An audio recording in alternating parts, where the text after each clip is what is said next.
Great morning. So good to be with you all. Again, we are diving into 11 keys to really have a successful career.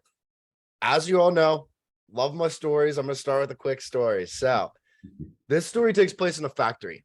There are two people working together. There's an older gentleman and there's a younger gentleman. And the older gentleman is training the younger gentleman to take his position as a technician. So they're working together for some time, and the older gentleman teaches the younger gentleman, listen, you've got to talk less and listen more.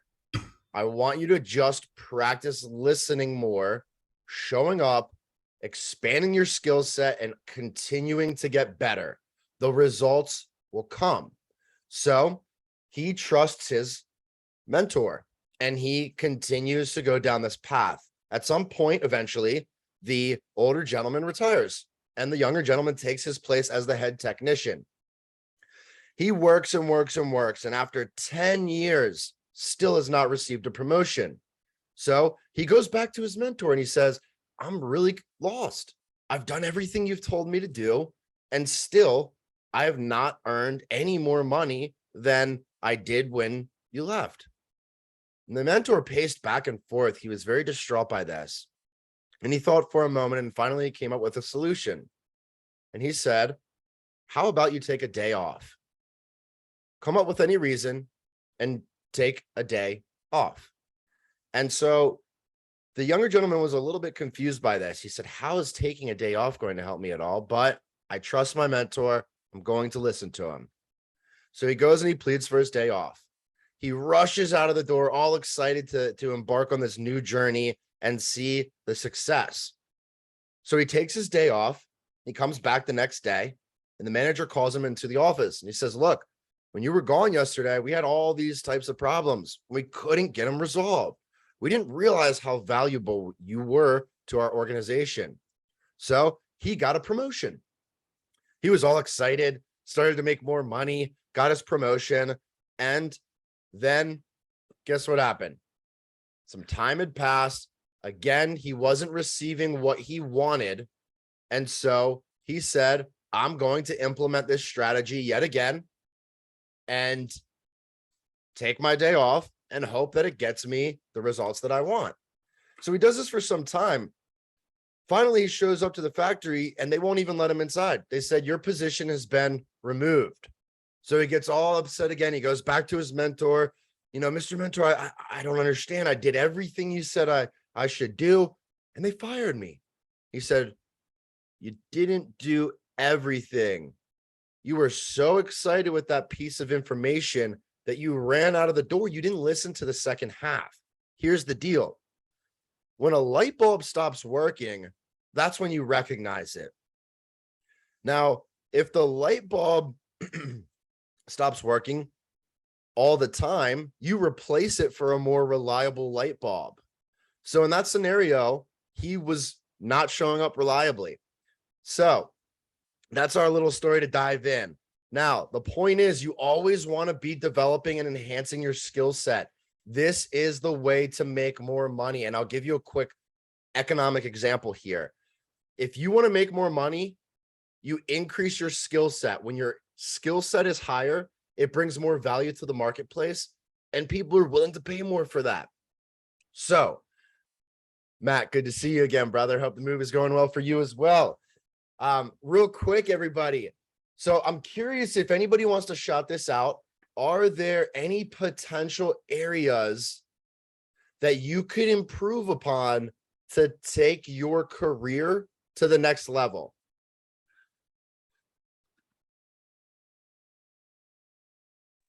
I could. Jeremy, good morning. Matt, go ahead. What's one area? Well, I would say more of the server side and Linux.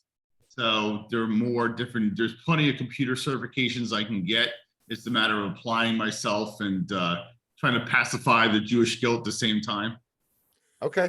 So on the certification side, and you believe that will help your credibility, which could lead to more business? Oh, sure. Pippin ain't easy. So what would be a small action step that you could take today to move this needle forward? Um, well, right now I'm not going to move the needle forward. I'm still a packet dude.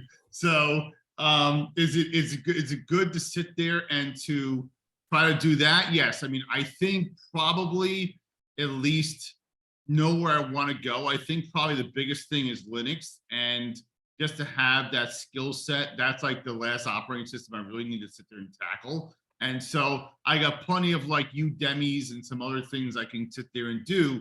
At least I can add that to my to-do list. So I won't totally dismiss it, but you know, with me moving and just, you know, getting back from my trip, meaning that the move is a priority, but at least I can at least address that for today. So Love it. Love it. Equally, I would challenge you here, put a date on it. If today is not the day, you're unpacking, you have things going on, don't say that you're going to commit to it if you can't, but put a specific date on it. I will start that Linux certification process by September 15th or whatever it is, right? and I was just thinking the same day, so that's what I'm marking my calendar now. Look at that synergy. So real quick, Jeremy, great to see you. Good morning. Good morning to you guys as well. Thanks for inviting me, Keegan. Absolutely. Absolutely. So good to see you. So real quick, we just told a little story, and now basically we're about to jump into these soft and hard skills, but really quickly, just seeing if anybody knows of an area that they could improve on that would take your career to the next level. So if anything comes to mind for anybody on the call, I'm not just putting you on the spotlight, Jeremy, but if anything comes to mind, what areas could we improve to take the career to the next level? Go ahead and shout them out, guys. And then we'll dive into these skills.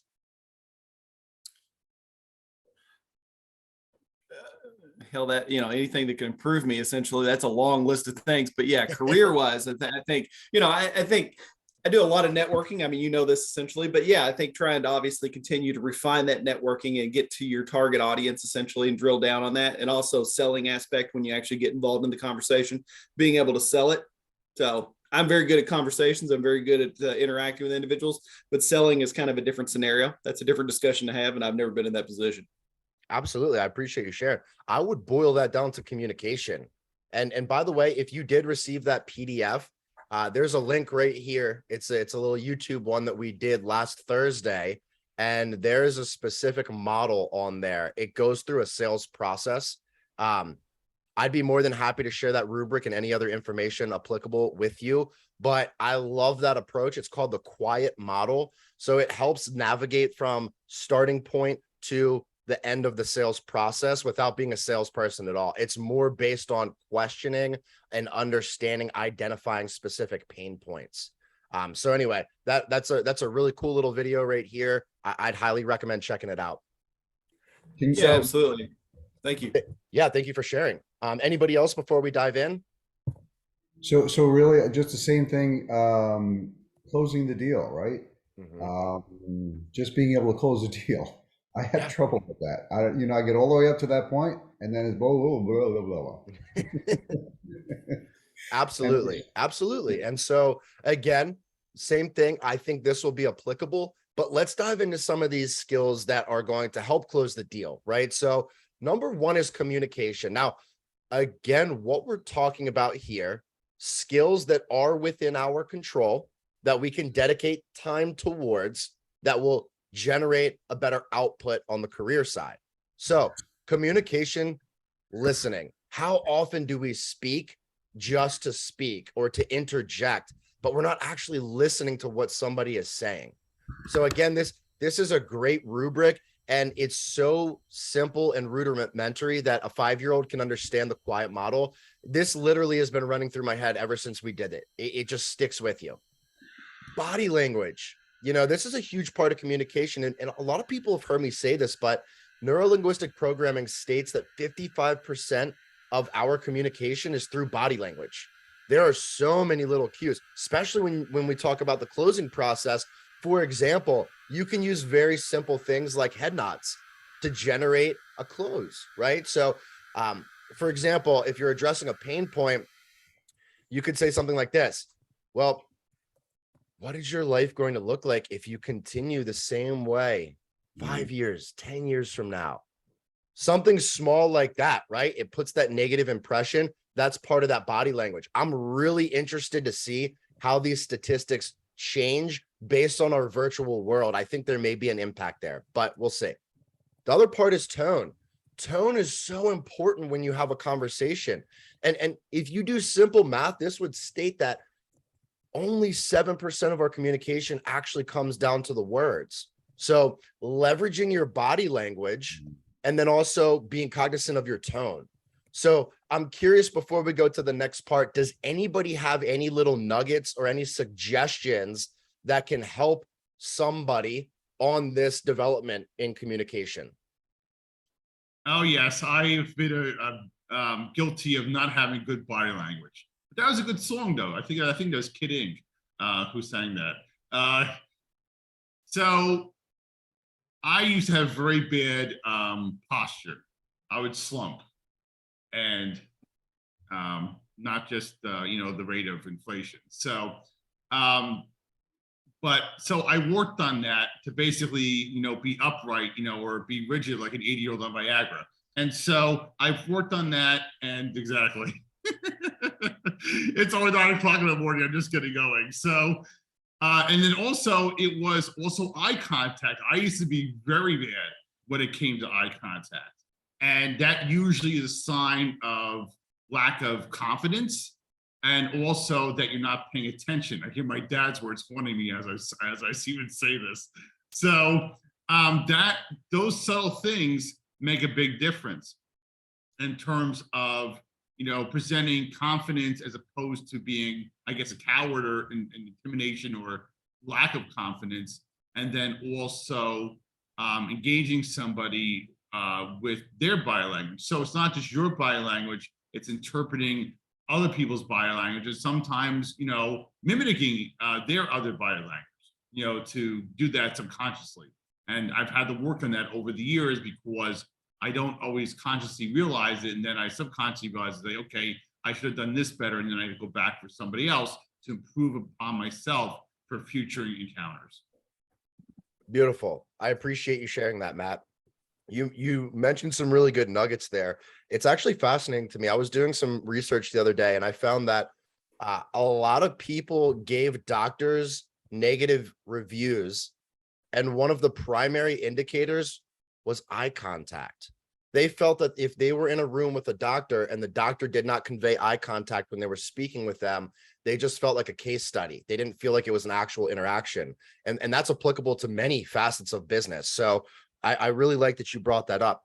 Also, mirroring and matching, huge part of communication, right? You can get a lot of results, and that comes from a psychological place. It's very, very powerful. And here's one little tiny nugget for everybody on the call. If you want to capture this and you're not 100% sure of it, go back and watch a recording. Watch one of these, or simply record yourself on a call, or do a role play with yourself or with somebody else and capture that and see areas that you can improve on. It's super awkward at first, but you definitely get a lot of insight from doing so. So great stuff, guys. Yeah, I agree with you. One of the big things I've done to learn how to be a better speaker, even here on Zoom, is I watch back my videos. I look at what I said, what I didn't say, how I reacted, did I stutter? And I improved upon my interactions with people on here. And it's taken me 2 years to get my shit together, but better late than never. And I am a big believer in self-reflection. You always look at other people and their situations and how does this coincide with my life? Do I want to follow the road that they have gone down, or do I not want to follow the road? I get so many examples of that in life with people I interact with about where their life is, where it isn't, and is it conducive to me in my life? So if you don't have the ability to have that clairvoyance or to accept accountability, responsibility, or have humility, you'll never grow, and you'll never be able to move anything forward in your life, especially your career and your body language. Yeah, 100%. I remember you actually came to me directly and told me that you had watched some of these videos that we had done in BMG last year, and you identified that one of those words that you used a lot was ultimately, right? And that was a word that you were using almost every sentence. And to hear you now versus then, you've absolutely put effort towards it. So good job there, Matt. Yeah. Okay, guys, when we get to persuasion, so part number 2, this goes back to something Jeremy said. It's identifying what other people care about. So again, when we go to that quiet model, the first part is question. So you ask a question, it brings the walls down, helps us to understand. I'll give you a really quick snippet on the sales process. So let's say you go through the process and you get to the end and somebody's uncertain. Here's a great question to understand and identify the pain point. We're talking about persuasion. So, hey, Bob, let me ask you this.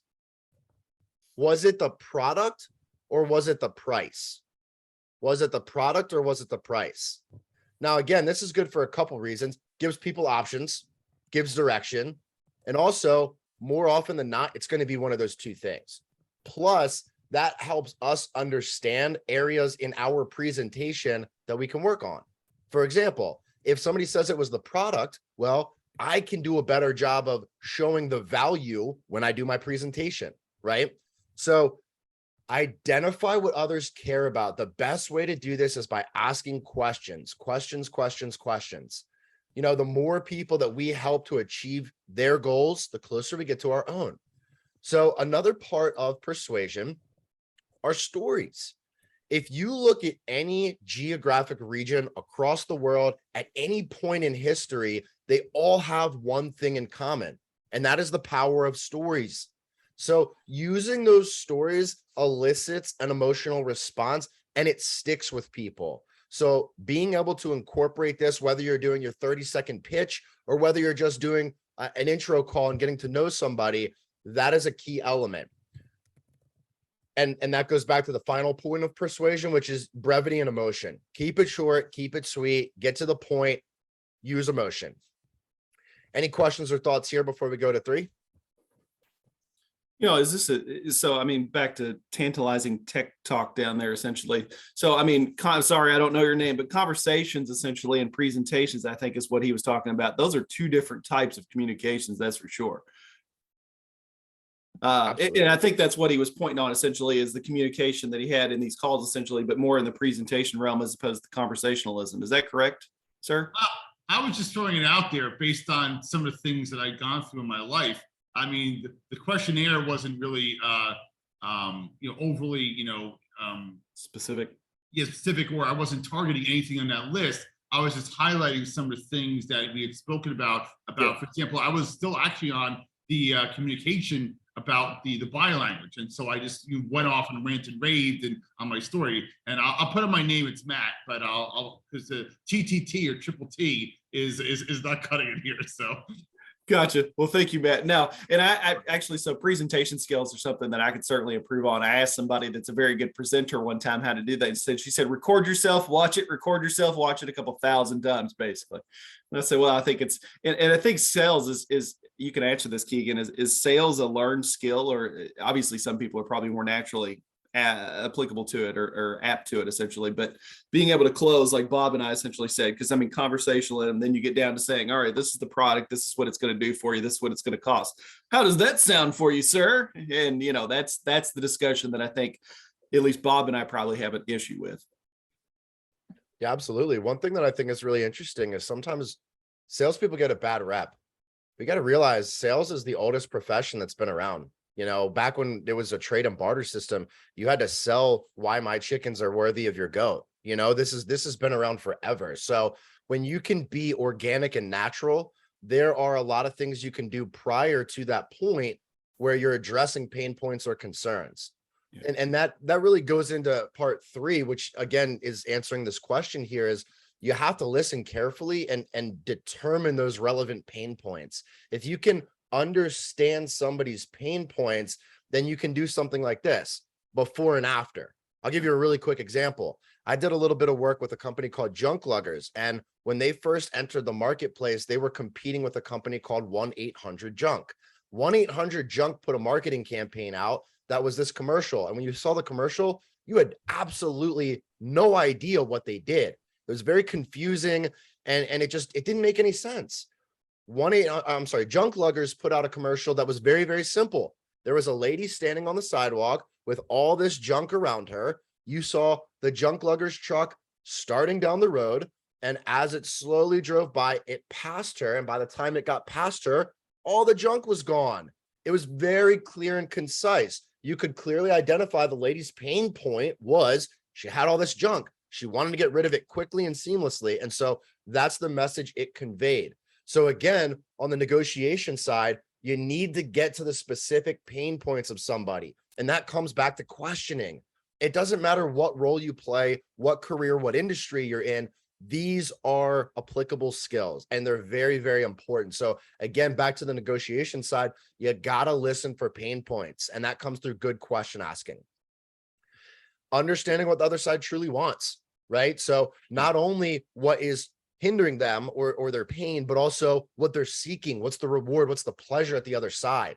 You know, all people are going to operate on those two things. They're either avoiding pain or they're seeking pleasure. That's just human nature. So being able to identify both of those points gets you closer to that end result. And again, that's whether you're an entrepreneur, a manager, or maybe just even an employee. That's always applicable. Here's another one. I know Bob's going to love this one.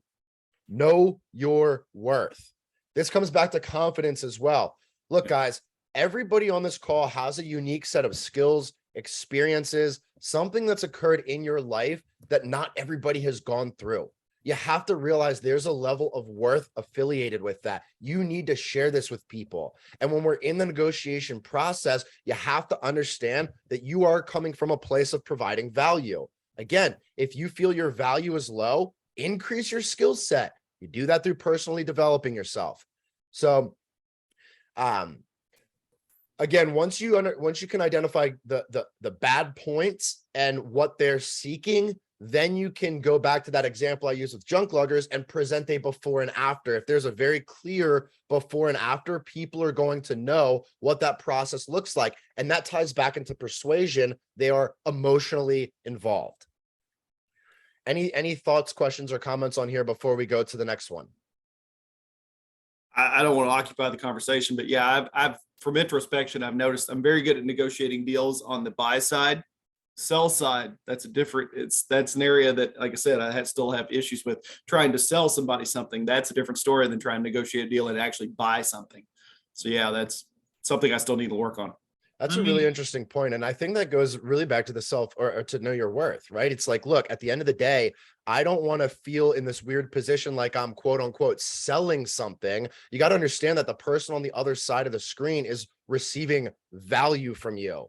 And so, you know, Jeremy, if you and I were to walk into a grocery store right now and there was a bag of grapes and the grapes were going for $5 and we went to check out and you and I looked at the cash register and said, hey, look, I'd rather give you $1 for these grapes. Is that cool? They're going to say, you can just leave with your $1. The grapes are $5 and that's what they're worth. That's what you pay for them.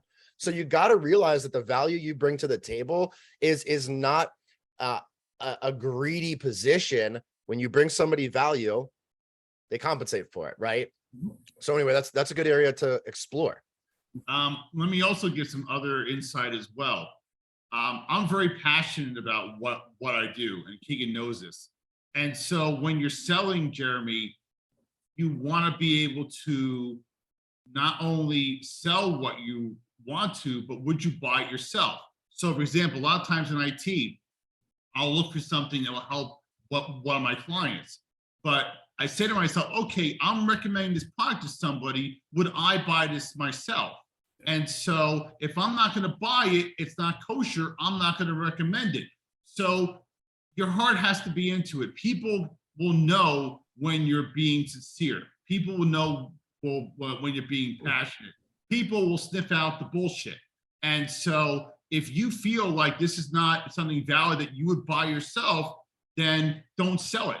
If you think it's something worth buying, or you say, I believe enough in this product, let's give it away, your connotation or your reflection in your voice will say, yes, I feel this is worth comfortable enough to sit there and want to make this purchase. So if you're willing to take the same leap of faith, others will do as well. I can't tell you how many times I have told people to buy certain products because I own them.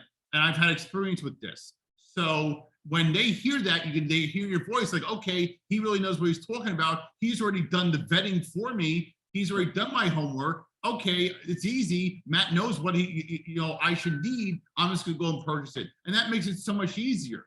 So when you have that conviction, that you're doing the right thing and this is the best thing, or if you bring your reservations and not like, dinner or, restaurant, and you sit there and relay that to people and you're honest with them, they'll appreciate that as well. And so, I could sell ice to the Eskimos if I absolutely had to.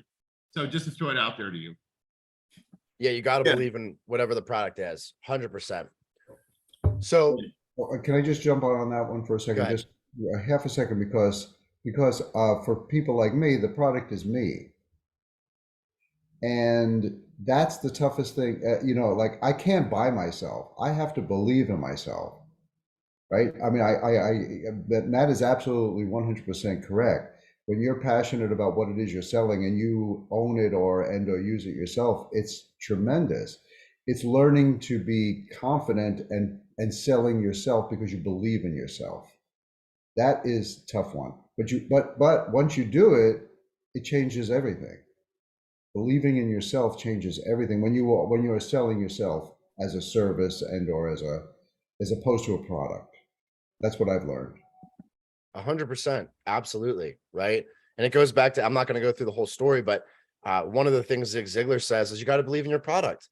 I'm never going to work with a coach that doesn't have coaches. Doesn't make any sense because they don't believe in their product. Why would they? Why would you go to that person? Okay, so on the and by the way, guys, I just want to get through these and then we're going to open up to the group. I love the conversation, so keep it coming. I'm just being cautious of time.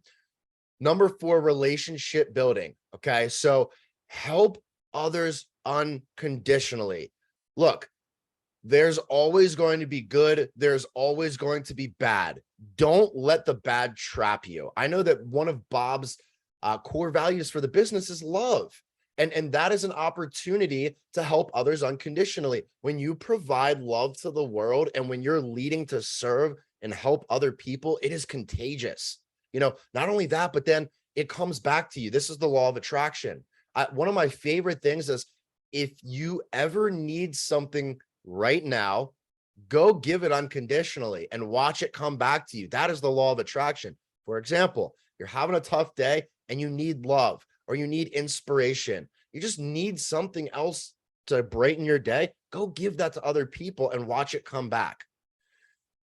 The next part, look for common interests. So one of the things that John C. Maxwell claims as the top 5 relationship building skills is similar experience. So how do you get to that point? Really good rapport, questions, not just questions to ask questions, but questions with intent. And on that webinar on Thursday, or maybe it was a different time, but there's a simple model called the frog. If you ever need just a really quick rubric, it's friends, recreation, occupation, geography. Those are just simple things that you can talk to somebody about. Hey, who do you like to hang out with? What do you and your friends do together? Recreation, what do you do when you're not working? Okay, what are the things that light you up? Occupation, obviously easy one to talk about. And then geography. Cool. Ashley, were you always in North Carolina? And then that sparks up conversation. Oh, well, I used to live in North Carolina, et cetera, et cetera.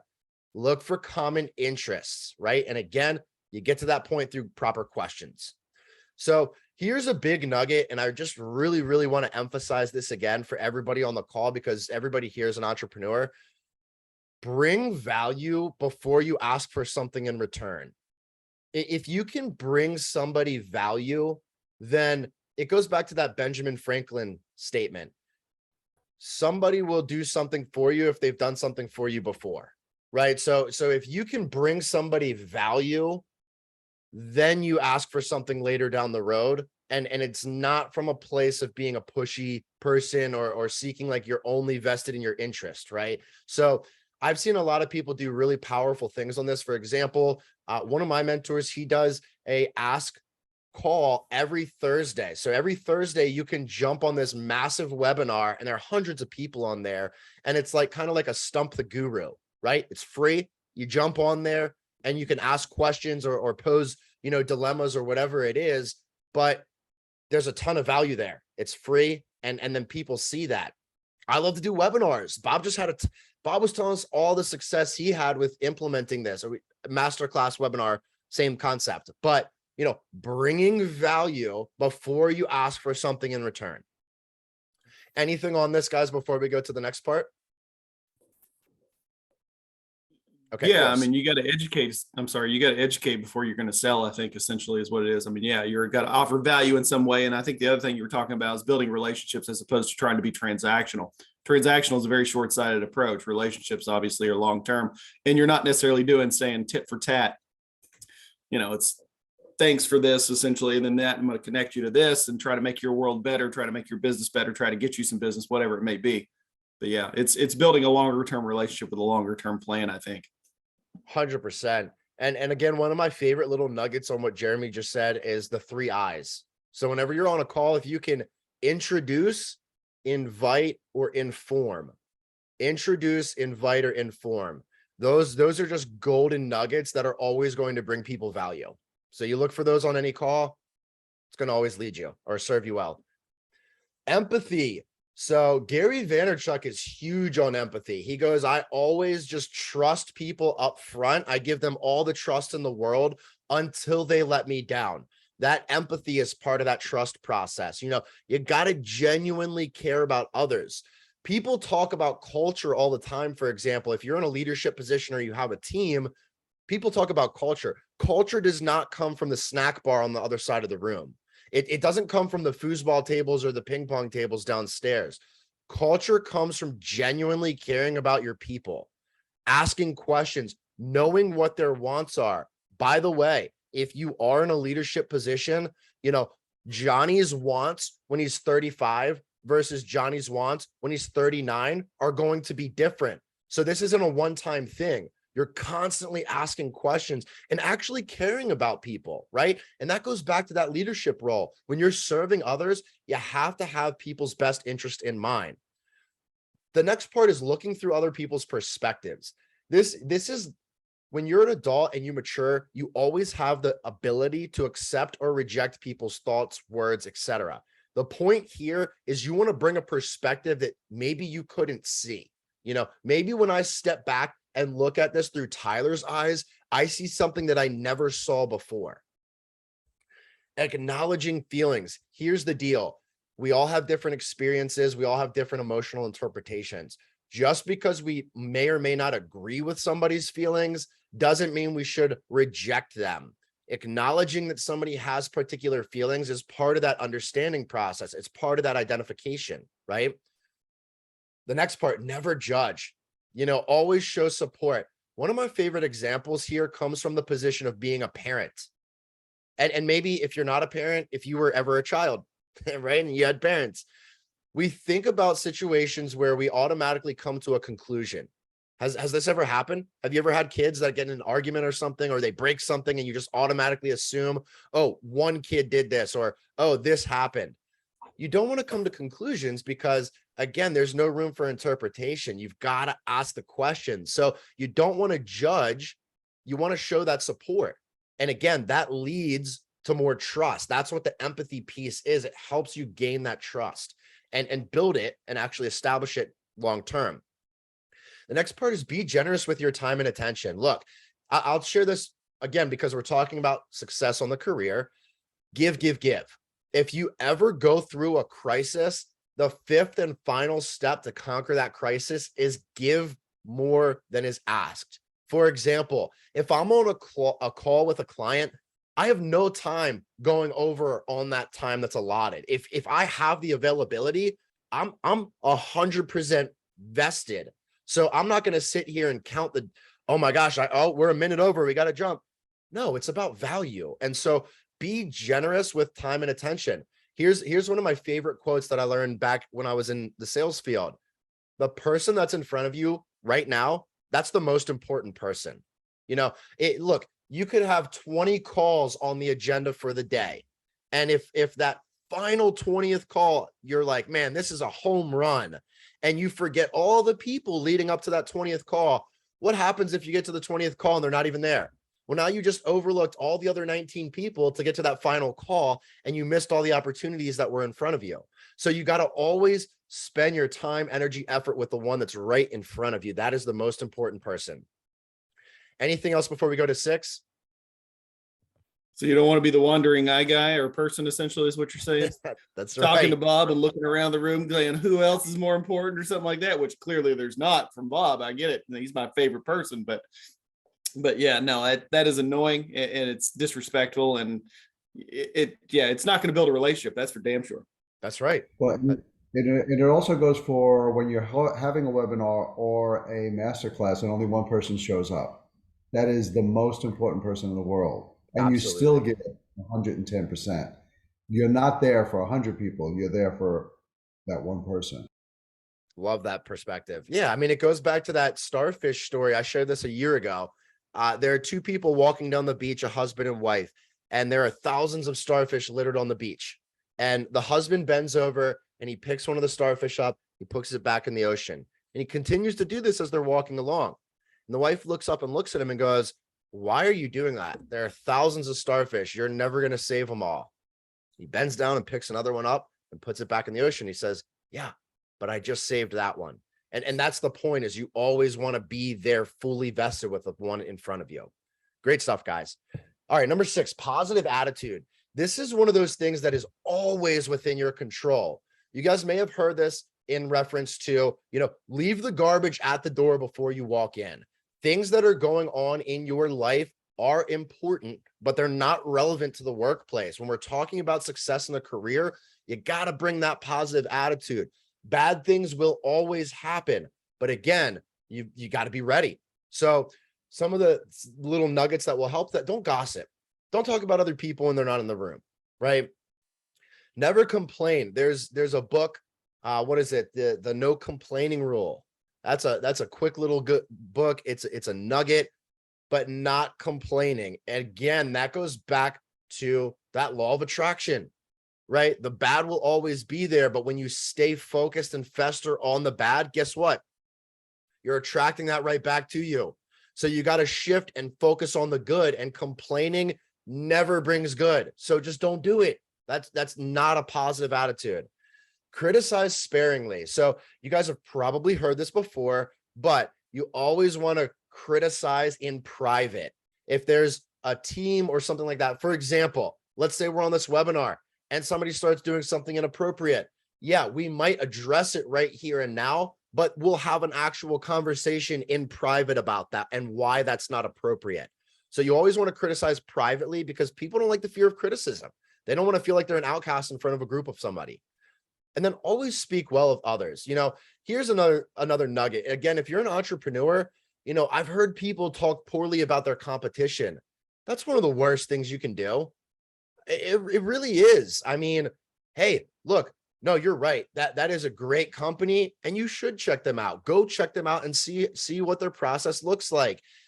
But guess what? I know that we're going to get you the results. So I do want you to check them out, but I know you're going to come back and we're going to start working together, right? Because we're meant to be here, but you don't want to speak poorly of those other opportunities. It just makes you look bad. And again, back to that law of attraction, you're not going to attract positive vibes that way. And it's just all around not a good look. Any thoughts or comments on this before we go to 7? No, I mean, that seems like common sense, but it happens over and over and over throughout, I don't know, lifetime, but nonetheless, those conversations do pop up and you're like, yeah, I'm not a sales master, but I know that's not the right approach. Exactly. And it goes back to the chart. I like to say, when emotion is high, logic is low. And so sometimes, attitude is one of those things that are within your control. And that's usually sparked because of an emotional response. So just being really cognizant of yourself is huge. Teamwork, number 7. So here's the deal. One of my favorite things to do as a manager, I know Bob did this really well as well, based on some past conversations, but whenever your team has a lot of success, even if you spearheaded the whole operation, you don't want to take credit for all of it, right? Because it just makes you look bad. Like, everybody on the team contributes to that outcome. You want to give everybody credit. It's just, I mean, come on. If everybody played a part in this success, you've got to go and celebrate those wins. Celebrating people's wins. And anybody that's on this call that's worked with me before, I love to jump on calls and talk about the wins. What are the wins? Let's start with the wins. It gets you in the right train of thought. And it also, it makes you seek those outcomes. again, you guys have heard this, but whenever you praise, you always want to praise publicly and generously, and this leads to one of my favorite quotes. What you appreciate appreciates. What you appreciate appreciates. So here's the thing. I like that reference from the story before with the light bulb. If the light bulb is always on and running, people might not recognize it. But as soon as that light bulb goes dull, everybody's going to know. You don't want to constantly be appreciative and overbearing to like every tiny little thing. Oh, I appreciate. But when things do occur, you need to recognize those. Thank you for going over on time. Thank you for all the dedication. Thank you for all the prep work you did before our call today. What you appreciate appreciates. When people feel they're heard and loved and valued, they're going to do more of those things. Anything here on teamwork before we go to 8? Yeah, I mean, other than the fact, pretty much just seconding what you pointed out. I mean, none of us make it to the goal line essentially alone. That's for sure. It doesn't matter if you're in a corporation or if you're running your own business or whatever it is. Even if you're a solopreneur, you still have to build the right team around you, because it takes a lot of different elements essentially to be firing on all 8 cylinders to be able to create a successful business. And successful obviously is in air quotes, because it means different things to different people, but you've got to have the right talents and people that can identify blind spots and stuff like that. So it takes resources, and you have to have relationships so you don't get across the finish line by yourself. So yes, team. You're absolutely right. I really like Arnold Schwarzenegger's story here, because you guys may or may not know this, but his dad wanted him to be a police officer. And he saw this video of America right after World War II, when his country was very impoverished. Alcoholism was at a high. He had all these environments and exterior factors to not step up and do the work. But he went out on his own. He traveled the world. He trained with some of the best people in the world. He worked a full-time job and still trained for roughly 6 hours a day. I mean, that's not only is that dedication, but when he got to the highest success, one of the things he said is, he was on this interview and somebody goes, "You've gone through so much adversity. You coughed up your own money to travel the world. You've gone through all this adversity. You moved to a different country, like all of these things. How'd you do all this on your own?" And he goes, "Oh, I'd be lying if I took credit for all this. I couldn't have done it without everybody else's help." And he goes on to share about, "Hey, I remember this one night I'd been training and working for hours, and I forgot my clothes and I had no money. And guess what? Somebody stepped up and gave me a blanket, and somebody let me borrow a shirt. Those are the little wins, and I couldn't have done it without those people." So teamwork is always there. It's always operating. We need others. Even in a sales context, you can do all the right things. Guess what? The person on the other side still has to sign that document and send it back to you. So we require others. So you have to have that teamwork. 8, conflict Go ahead. No, I was going to say, yeah, I mean, to that same point, essentially, and I say this often, I mean, none of us are going to have Nike's marketing budget from a business standpoint. So how do we get our deals? Most of them are for referrals. Well, that's because you have relationships. So, I mean, yeah, I think that's to your point. Absolutely. 100%. Right. And all of the, you'll see all of this is integrated. It all ties together. Yeah. So on the conflict resolution side, there's a fine line here, because, obviously we're saying avoid arguments and accusations. So the best way to approach this, in my experience, you go back to that quiet model. Questions always bring the walls down, and it gives us a better understanding, which in turn helps us avoid that accusation, right? Because if we're in that place of accusing, then we're not really generating the right results. So you don't want to be in a place of argument or accusation. It's more about question and understanding. Let me see if I still have this here. There's a really good book on this. It's super short. Is this it? Yeah, this is a little nugget. So I recommend checking this out. It is The 15 Fundamental Laws of De-Escalation. So this is a really, it's super short too. Really good book on putting out fires and avoiding conflict. So highly recommend that one. Focus on solutions over problems. Guys, the law of attraction keeps coming up, you'll realize. But again, when you focus on the solution, not the problem, you get closer to what you want. I've done a lot of work in the PTSD field, specifically with veterans. And I've experienced two brothers that went through the exact same scenario. One came out with PTSD. They both came out with PTSD, but one held that model for years. The other brother got PTG, post-traumatic growth. And so all of this boiled down to one word: optimism. And through that optimism, the easiest way for me to express that is solution over problem. When you focus on the problem and the bad that did occur, that's all what we resist persists by manifestation. I'm going to say that again. It's one of my favorite quotes. What we resist persists through manifestation. So you got to realize that when you focus on the solution, you're going to generate the right results. Apologize unconditionally when it is your fault. So if you make a mistake, own it. Ownership is huge. I cannot tell you how many managers or people in leadership roles fail because they don't take ownership when they make a mistake. This is one of the fundamental keys in a leadership position. If I make a mistake, I have to own it. Okay. And then apologize for it. And again, look for the solution moving forward, not focus on the problem. Any thoughts or comments here before we go to 9? We're getting real close on time, drive guys. yourself crazy if you do that. Yeah, 100%. I definitely have comments on this one. One of the biggest sources of contentment for what I do for being an IT consultant is that 8C. I can't tell you how many people make a mistake and fuck up and can't admit to wrongdoing. I can't tell you how many narcissists I have to go through in my life. I mean, if I had $1 for every time I deal with that shit, I'd be able to win the Powerball the first time around. So having humility is not common anymore. And I think social media has exacerbated that. And so I have failed more in my life than I've succeeded. And if that's not the epitome of humility, then I don't know what is. So most people cannot sit there and say that they're wrong. And coming from a family of narcissists, that is unfortunately the underlying tone. So I appreciate when people are not perfect, are actually human, or do act like it, and can actually say they're wrong or sorry. I don't care necessarily that you made the mistake.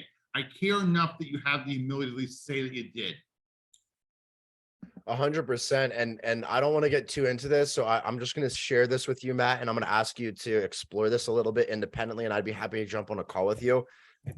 But I would examine why you're drawing those particular people to you. Because when you're an entrepreneur or a business owner, one of the beautiful skills that you can work with whoever you want to work with. And so if you're drawing a particular type of person, usually that's a reflection of something that we are doing. I'm saying this from experience. This isn't any judgment. I've gone through that. You know, when I first started the business, I was working with particular people that I honestly didn't want to work with. And I held myself captive there because of I needed to get paid. You know, it wasn't worth it in the long run, though. So again, I think for you, that's something that maybe you want to examine a little bit, and also know that you have the ability to reject certain clients, right? Or hold those standards. Oh, sure. I mean, I've forgotten about people like Eminem forgot about Dre. So I totally get it. And I've vetted people for that reason alone. If they're too combative or too toxic, like Brittany, I don't want that in my life. Yeah, 100%. All right, guys, we got to move on. We're almost out of time. We got 3 left. All right, so 9, emotional intelligence. Here's one that's super tough. Again, when we go back to that chart, when emotion is high, logic is low. Okay, that means we are emotionally reactionary. The opposite is also true. When our logic is very high, our emotion is usually low. The way that we get closer to that logical approach is by having all the perspectives ironed out. You can do this through 2 forms. You can take an introverted approach or an extroverted approach. Speak out the options with somebody else or write out the options for yourself, right? So if you want to reduce that impulsive act, just spend time on the decision. Okay, don't jump into it immediately, because at that point, emotion's high. That's why when we do a boundary setting course, one of my favorite parts is the first step. Well, the first step is you simply have to set up a day and time to have that conversation that isn't right now. because right now emotions are high and we'll say something we don't mean. Next part, take a step back. So this can be really tough, but you do want to take a step back, clear your head, go on a walk. Motion creates emotion. When you start getting the blood flowing, you start walking around, you help your body relax a little bit. Understand why and what you are feeling and analyze this. So it's really powerful. And Bob and I were talking about this in the context of self-actualization. It's really powerful to have the first step, which is self-awareness, being able to recognize your responses. But you got to understand that's only the first step. Yes, that's emotional intelligence. Yes, that's self-awareness. And most people don't start there. It usually takes a lot of work to create your own self-awareness. But once you can identify that, you've got to take it a step further. You've got to understand the root cause, the derivative, and why you react that way. You need to know that a trigger is usually the elicitation of one response from one emotion. Isolate that one emotion, although there are probably many. Isolate that one emotion and break that down, find its root. Understand the consequences of your actions. Here's a really simple rubric that always helps to talk through. What is the worst case scenario if I take this action? What is the best case scenario if I take this action? And usually that will help you identify that end result. Can you live with the worst case scenario? Yes or no? If you cannot, you shouldn't take that action. You need to find a different course of action. And then after following the steps, proceed accordingly. So you go through these elements. The emotional intelligence is not the end all be all. That's just the first step. It's our responsibility to identify our emotional responses. All right, next one real quick, time management. So we've done a course on this, guys. And by the way, if you do want some nuggets on there, I highly recommend you go and check out the YouTube channel because that one was an incredible talk. But prioritize, delegate, learn to say no. All three of those are relevant here. You've got to prioritize tasks. You've got to know what's going to get you the best output or outcome. Of course, again, right now we're talking about the career side. There are some acts that might be annoying, but they get you to the end result. For example, if you're in the sales field, you might have to make a ton of calls. The process of making the calls is not the fun part. But you and I both know that if you make more and more and more calls, then that's going to lead to more appointments. More appointments leads to more opportunities, which leads to more sales. That might not be a fun task. We want to do the sales part, but you got to prioritize the calls before you can ever get to the sales. Delegate. Again, if you are in a management or leadership position, there are so many tasks that don't serve you. A few of you are going to get this example just because of time. I can't go too deep into this, but the Queen Bee resource, there is a primary resource that drives our business engine. It's going to generate majority of our profit. When you are not serving that Queen Bee resource, you are taking away from your outcome, right? We think about people like Steve Jobs, for example. He was really, really good at delegating tasks and managing teams. He wasn't the best at the actual design part or the actual software part. That wasn't what he was good at. So he delegated that to better people that were going to get better results a lot quicker. That's what you got to do there. And then learn to say no. Again, there are going to be things that do not serve us or our business moving forward. You've got to say no to protect the things that are important for you. And then last but not least, work ethic. This is something that is 100% in your control. I always think of this example. I had this friend who came to help me one day, and I was clearing out the acres in the woods. And this guy came to help me, and he was nearly half my age, much younger than me, right? Had all the gumption, the energy, the vigor, young buck. But he didn't really have work ethic. And so we're going through, and basically, just to give you an idea of context, I was clearing trees down, then his job was to pull them and put them to the side. Now I'm clearing these trees with an axe at this time. So it took a lot of work. It wasn't just a chainsaw where it's one cut. Like I had to work twice as hard as he did. He's just pulling them. I'm having to cut through them. And I remember him telling all my friends, like, man, I'm half this guy's age, but he outworked me. I couldn't keep up with him. That was work ethic. And that's something that you have to build on your own. again, back to what Matt was saying, taking that ownership, but it's an element of taking responsibility for our work. Always show up, always deliver on time.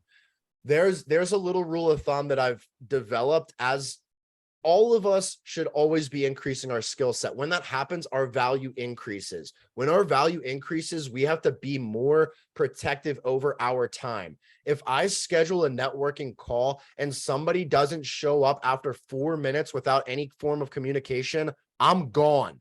I'm not jumping on that call, and I'm not scheduling another call with you unless it's extremely important. That's not because I'm a bad person, but I have to protect my time. In order to protect my time, that means that I equally have to show up on time and deliver value on time. I can't hold one standard without holding it for myself. So that element is so critical. And look, guys, I get it. Things come up. You can't always be on time. If that happens, just show a little bit of communication. That's all I'm asking. Keep your commitments. You know, our word is our bond. When you say you're going to do something, you've got to put all your energy and effort in to completing that task. Again, something will come up. There are so many things out of our control. That's natural. If you can't follow through, just tell somebody why. You know, I can't because of this. Okay. Really value and appreciate your time. Would love to reschedule this. And never deflect blame on others. Again, back to the law of attraction. When you put the blame on other people, not only does that not help you get the results, but it decreases ownership. It decreases ownership. Now, guys, look, I'm going to say something real quick, and I know this is going to be slightly controversial. There's a lot of debate right now on the student debt that's going on. Was that predatory lending? Absolutely. 100% was. I don't discredit that. It was very predatory. However, when you bail people out like that, you give them absolutely zero ownership. And when there is no ownership, it creates a culture of people that are putting blame on others, and they expect a bailout from other people. So again, whether you agree with it or not, at the end of the day, when you take that ownership away from people and you create a culture like that, it's going to have tremendous effects long term. And that's got to be recognized. So when we talk about that work ethic, that is 100% in our control, and we need to show up with this at all times. Any questions, thoughts, or comments, guys? No, you're absolutely right. So, yeah. Well, look, guys, again, I think this is a cool little rubric. You can print this out and keep it on your desk. You can share it. You know, this is just something it's just a good little nugget. These are things that we all know. Everyone on this call came onto this call, and these aren't new concepts, right? But having it in an organized, consolidated rubric where I can just look back and say, you know what? Let me judge my communication skills today. Were they good? Could I work on them? You know, how about my relationship building? Were there any opportunities where I could have introduced somebody else that maybe would have helped this person? Or, you know, how is my attitude today? I woke up, I faced some adversity. Did I own that attitude? And did I come up and still support and show my results? You know, the teamwork element. Are you helping all the people that are involved in the process? When we talk about emotional intelligence, it's not just recognizing the trigger or the response, but then taking that a step further into self-actualization and putting the work behind it. There are steps into this progress. So any last minute questions, comments, snide remarks before we close out? Well, just for future, I mean, you've mentioned the law of attraction many times. So just wondering if you could do something on law of attraction sometime. I'd love to get into that. Love it. That'll be our conversation for next week. Cool. All right, guys. I got to run, but it's been a pleasure being here. Thanks Thank so you much all for so inviting much. me, though. Have a great day. We'll all talk soon. Absolutely. Bye, guys.